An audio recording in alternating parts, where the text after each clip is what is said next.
אני רוצה לעשות איזה מבחן המשקיע, איזשהו מין סימולציה קטנה, ולבקש מכם, כל הפאנל הנכבד הזה, להציע לי חברה אחת, או תחום עיסוק אחד, או תכונה, או פתרון אחד, ושהוא לא שלך, שבהם היית משקיע את הכסף. זה הוויז'ן, הרודמפי, ורדי. אני אגיד, קודם כל אני לא חושב שאתה צריך לחפש תכונה או פתרון או משהו כזה.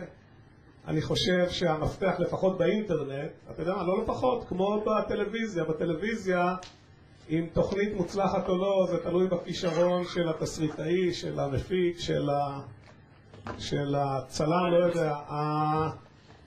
המאבק הוא על כישרונות לפי דעתי, לא על פתרונות, לא על פיצ'רים, לא על שום דבר, על כישרונות, והכישרונות באינטרנט הם מאוד נדירים. היות ורצית שאני אצביע על כישרון אחד ושאני לא מושקע בו, אז אני אביך כאן מישהו, אני אבקש מאדון עופר אדלר שירים את היד.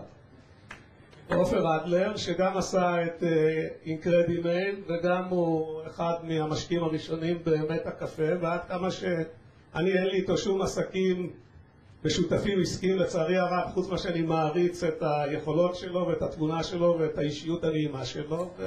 ואם אתה מצליח למצוא בן אדם כמו עופר אדלר, אז אתה תצליח, נקודה. אוקיי, משקיעים בעופר אדלר. הלאה.